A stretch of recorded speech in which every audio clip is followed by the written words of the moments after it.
ഇമ്പഗാനമെന്നുമേ എന്നുടെ ജീവവാക്യമെന്നുമേ തന്നുടെ ജീവമൊഴി എന്നുമേ എന്നുടെ ജീവനാധാരമേ. ഞാൻ പിന്തുടർന്നിടും, ഞാൻ പിൻഗമിച്ചിടും എന്നുടെ ജീവിതയാത്രയിൽ. ഈ മരുഭൂമിച്ചൂടലേൽക്കുമ്പോൾ തഞ്ചിറകനിക്കു വിശ്രമം.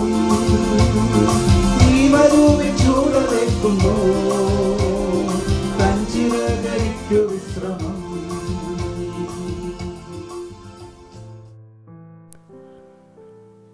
ദൈവനാമത്തിന് മഹത്വമുണ്ടാകട്ടെ.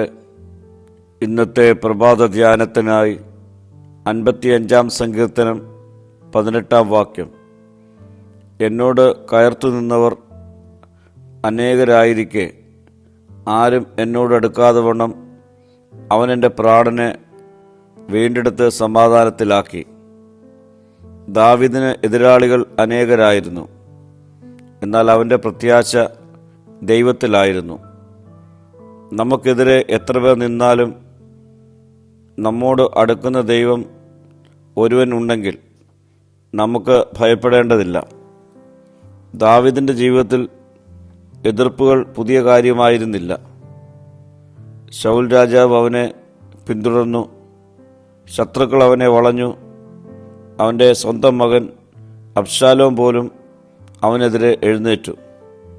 എന്നിട്ടും ദാവീദ് തകർന്നില്ല, കാരണം ദൈവം ദാവീദിനോട് കൂടെ ഉണ്ടായിരുന്നു.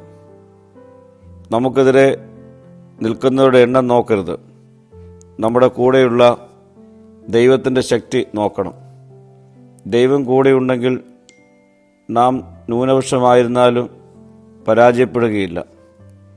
റോമർ 8:3 പറയുന്നു, ദൈവം നമുക്ക് അനുകൂലമെങ്കിൽ നമുക്ക് പ്രതികൂലമാർ. ഇത് നമ്മുടെ ജീവിതത്തിൻ്റെ ധൈര്യമായിരിക്കട്ടെ. പ്രശ്നത്തിൻ്റെ നടുവിൽ ദൈവം നമ്മോടടുക്കുന്നു.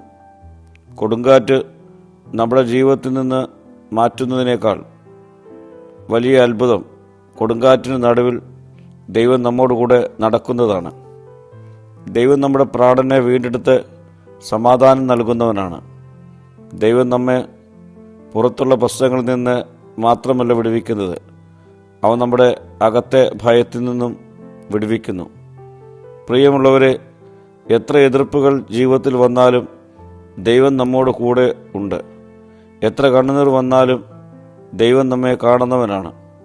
നമുക്കെതിരെ എത്ര വാതിലുകൾ അടഞ്ഞാലും ദൈവത്തിന് പുതിയൊരു വഴി തുറക്കുവാൻ കഴിയും.